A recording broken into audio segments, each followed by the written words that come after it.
సుకేష్ చంద్రశేఖర్ ఇప్పుడు దేశాన్ని ఊపేస్తున్న పేరు. ఇతను 2017 నుంచి జైల్లోనే ఉంటున్నాడు. అది కూడా కట్టుదిట్టమైన భద్రత ఉన్న తిహార్ జైల్లో. అయినా సరే జైల్లో ఉండి ఏకంగా అమిత్ షా నంబర్ నుంచి ర్యాన్ బ్యాక్సీ ప్రమోటర్లు మల్వేందర్ సింగ్, సిల్వేందర్ సింగ్ భార్యలకు ఫోన్ చేశాడు. 200 కోట్లు ఇస్తే ఒక్క రోజులో మీ భర్తలకు బెయిల్ ఇప్పిస్తానని నమ్మించాడు. మనీ లాండరింగ్ కేసులో వారు అదే తిహార్ జైల్లో ఉన్నారు. సుకేష్ చంద్రశేఖర్ మాటలు నిజమేననుకుని మనీ ట్రాన్స్ఫర్ చేసేశారు ఆ మహిళలు. కానీ అది మోసమని మరుసటి రోజే తమ లాయర్ల ద్వారా తెలియడంతో సిల్వేందర్ సింగ్ భార్య పోలీసులకు ఫిర్యాదు చేసింది. వాయిస్ చేంజింగ్ యాప్ నుంచి ఏకంగా కేంద్ర హోంమంత్రి అమిత్ షా నంబర్ ను స్వాప్ చేసి కాల్ చేసినట్లు గుర్తించారు పోలీసులు. ట్రాక్ చేస్తే ఆ ఫోన్ తిహార్ జైల్లోని సుకేష్ చంద్రశేఖర్ సెల్ లోకి వెళ్ళింది. పోలీసులు వెంటనే ఆ లొకేషన్ కు బయలుదేరారు. ఆ సెల్ ను చూసిన పోలీసులకు మతిపోయింది. ఖరీదైన సోఫా, ఆఫీస్ మాదిరిగా టేబుల్, ఎదురుగా ప్లాస్మా టీవీ. ఒకటేమిటి, జైలునే అత్తారిల్లులాగా మార్చేశాడు. ఇతన్ని విచారిస్తే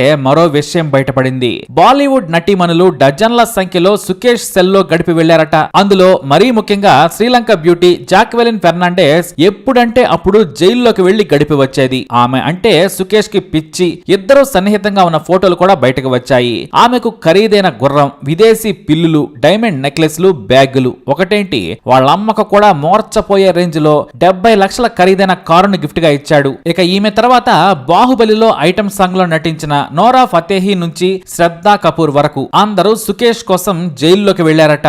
మరీ ఇంతలా ఎలా బరి తెగించాడు అనేది కాసేపు పక్కన పెడదాం. ఎందుకంటే కేవలం ఇది అతని ఇంట్రడక్షన్ మాత్రమే.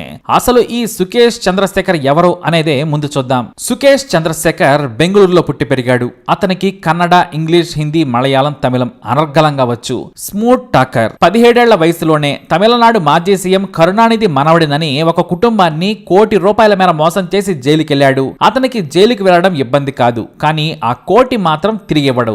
అలా బెయిల్ మీద బయటకు వచ్చిన తర్వాత జయలలిత ఫ్యామిలీ మెంబర్ నంటూ మరికొంతమంది ఇండస్ట్రియలిస్ట్ల బ్లాక్ మనీని కొల్లగొట్టాడు. అయితే చాలా మంది అతనిని నిజంగానే పాపులర్ అండ్ పవర్ఫుల్ ఫిగర్ అని చెప్పుకుంటున్నాడని ఎవరికీ చెప్పుకోలేకపోయారు. కొంతమంది చెప్పుకున్న మాజీ పోలీస్ అధికారులతో ఫోన్లు చేయించి భయపెట్టాడు. అలా మాటలతో మోసం చేసి కోట్లు సంపాదించాడు.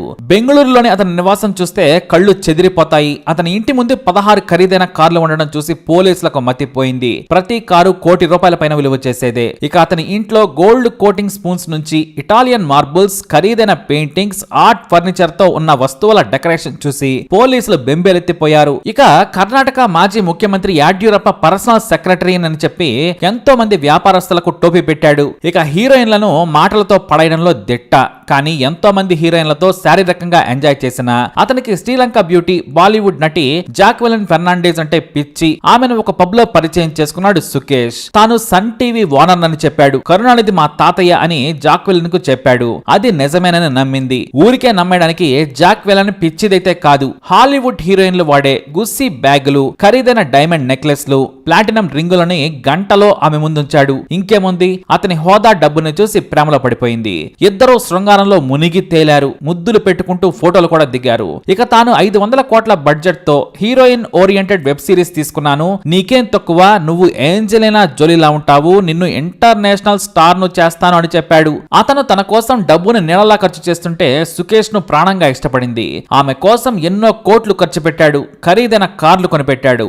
ఆమె కోసం ఏడాదికి సరిపడా స్టార్ హోటల్లో రూమ్ ని అద్దెకు అడ్వాన్స్ గా చెల్లించాడు. జాక్వెలిన్ తల్లి కోసం ఖరీదైన BMW కారును కూడా కొనిపెట్టాడు.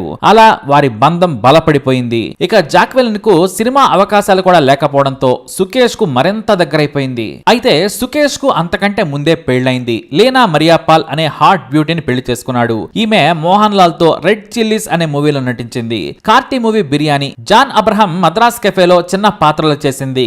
ఆమెను సైతం మాటలతో, డబ్బుతో పడగొట్టాడు. కానీ పెళ్లి చేసుకున్న తర్వాత అతని కంటే ఆమె మాస్టర్ మైండ్ గా మారింది. మనీని దాచిపెట్టడం, దొంగచాటుగా మనీ లాండరింగ్ చేయడం లాంటి టెక్నిక్స్ ని సుకేష్ కే చెప్పింది. అతను వేరే హీరోయిన్లతో గడిపినా సరే నీ ఇష్టం అంటూ ఎంకరేజ్ చేసింది. ఎందుకంటే రూపాయి ఇవాళ ఖర్చు పెట్టినా రేపు అదే హీరోయిన్ల పేరు చెప్పి వేరే వాళ్ళ దగ్గర కోట్లు సంపాదించే మోసపు తెలివి సుకేష్ దగ్గర ఉంది. అందుకే ఆమె బ్యాక్గ్రౌండ్ లో ఉంటూ డబ్బులు లెక్క వేసుకుంటుంది. చివరకు జాక్వెలిన్ ను బినామీగా మార్చేసింది సుకేష్ భార్య లేనా మరియాపాల్. కానీ కానీ అతిగా ఆశపడ్డ మగాడు సుఖపడినట్లు చరిత్రలో లేదంటే ఈ సుకేష్ ను చూసే డైలాగ్ రాసి ఉంటారేమో. ఏకంగా జయలలిత, శశికళ మెనలుడు దినకరన్ కి ఎత్తిపెట్టాడు. అన్నాడీఎంకే పార్టీ గుర్తు దినకరన్ కు ఇప్పిస్తానని హామీ ఇచ్చాడు. బై ఎలక్షన్స్ లో రెండాకల గుర్తు వస్తే సులభంగా గెలవచ్చని దినకరన్ భావించి సుకేష్ మాటలను నమ్మాడు. తనకు ఎన్నికల సంఘంలో తెలిసిన వారున్నారని చెప్పి దినకరన్ నుంచి 50 కోట్లు కొట్టేశాడు. నిజంగానే ప్రయత్నించి ఎన్నికల అధికారులకు లంచం ఇచ్చేందుకు సూట్ కేసులతో వెళ్లాడు. ఎన్నికల అధికారులేమో ట్రాప్ చేసి పోలీసులకు పట్టించారు. అసలే కేంద్ర ఎలక్షన్ సంఘం సీరియస్ కావడంతో 2017 నుంచి జైల్లోనే ఉంటున్నాడు సుకేష్. బెయిల్ కు కూడా వీలు లేనని సెక్షన్లు పెట్టారు. అయినా జైలునే తన డెన్ గా మార్చుకున్నాడు ఈ కిలాడి. జైల్లో ఉన్నంత మాత్రాన అతని సుఖానికి ఏమీ కొదవలేదు. కేవలం ఫోన్ వాడుకునేందుకు అనుమతి ఇచ్చేందుకే జైలు సిబ్బందికి 60 లక్షలు ఇచ్చాడట.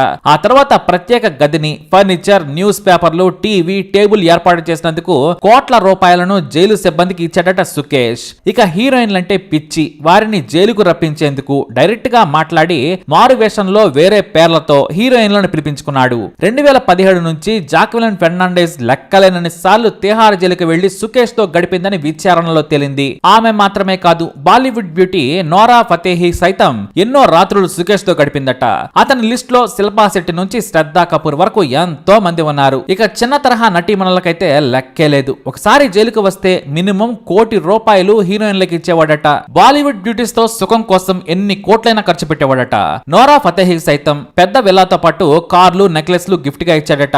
మారు పేర్లతో కానుకలు ఇవ్వడం అతనికి సరదా. ఇవన్నీ అతని భార్యకు కూడా తెలుసు. ఇదంతా బయటపడడానికి కారణమైన కేసు 200 కోట్ల మనీ లాండరింగ్. జైల్లో ఉన్నా సరే డబ్బు సంపాదించడం ఎలాగో సుకేష్ కు బాగా తెలుసు. రాన్ బ్యాక్సీ ప్రమోటర్లు మల్విందర్ సింగ్, సిల్వేంద్ర సింగ్ లు ఏడాదిన్నరగా మనీ లాండరింగ్ కేసుల్లో జైల్లో ఉంటున్నారు. సుప్రీం కోర్టుకు వెళ్ళినా సరే బెయిల్ రాలేదు. జైల్లో సుకేష్ తోటే వాళ్లు కూడా తిహార్ లో ఉన్నారు. కానీ వారికి తెలియకుండానే భారీ మోసానికి తెరలేపాడు. 200 కోట్లు ఇస్తే ఒక్క రోజులో బెయిల్ ఇప్పిస్తానంటూ సిల్వేందర్, మల్విందర్ భార్యలకు జైలు నుంచే ఫోన్ చేశాడు. నెంబర్ స్వాపింగ్ యాప్ ను కొనుగోలు చేసి వారికి కాల్ చేశాడు. ఆ కాల్ నెంబర్ తనకు నచ్చిన వారిది పెట్టుకోవచ్చు. అయితే ఈసారి ఏకంగా కేంద్ర హోంమంత్రి అమిత్ షా ఫోన్ నంబర్ ను స్వాపింగ్ యాప్ లో యాడ్ చేసి సిల్వేందర్ భార్యకు ఫోన్ చేశాడు. అసలు సుకేష్ అనే వ్యక్తి జైల్లో ఉండే మోసం చేస్తున్నాడని వీరికి తెలియదు. పైగా మీకు నమ్మకం లేకుంటే చూడండి, నేను అమిత్ షా పర్సనల్ ఫోన్ నుంచి మాట్లాడుతున్నానని గంభీరంగా నమ్మించాడు. నిజంగానే అమిత్ షా నంబర్ ను ఒక యాప్ లో వేసి కాల్ చేశాడు. అంతేకాదు,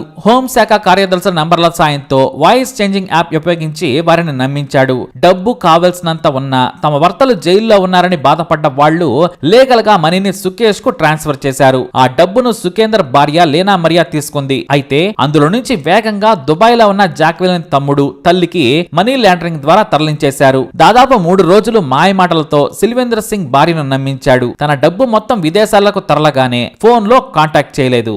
ఇక వాళ్లేమో అతను చేసిన నంబర్ కు తిరిగి కాల్ చేస్తే వేరే వాళ్ళకెళ్ళింది. దీంతో మోసపోయామని గ్రహించి పోలీసులకు ఫిర్యాదు చేసింది సిల్వేందర్ సింగ్ భార్య.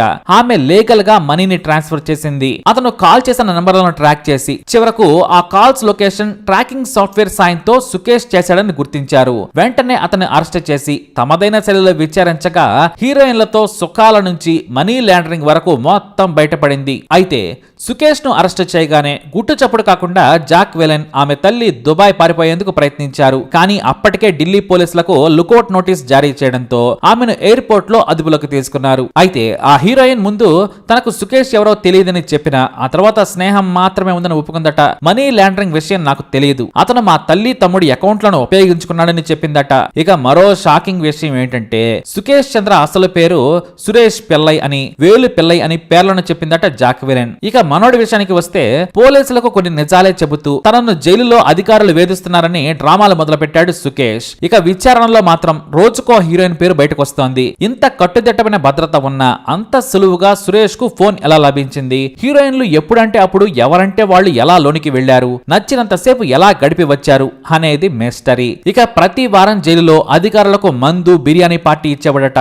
2017 నుంచి కోట్ల రూపాయలను హీరోయిన్లకు, జైలు సిబ్బందికి విసిరేశాడట సుకేష్. ఇప్పుడు మనీ లాండరింగ్ కేసులో మొదటిసారి అతని భార్య కూడా జైలు కూడా రుచి చూసింది. మరి జాక్వెలిన్ ను జైలుకు పంపుతారా లేదా అనేది మరికొద్ది రోజుల్లో తేలిపోనుంది. అతనితో వారానికి ఒకసారి గడిపి కోట్లు వెనకేసిందట బాలీవుడ్ బ్యూటీ జాక్వెలిన్ ఫెర్నాండెజ్. అలా ఎంతో మంది బ్యూటీలకు డబ్బులను బిస్కెట్ల మాదిరిగా విసిరేసి జైల్లో పొందు కోసం ఉపయోగించుకున్నాడట. మరి సుకేష్ లీలలు ఏ తీరానికి చేరుతాయో చూడాలి.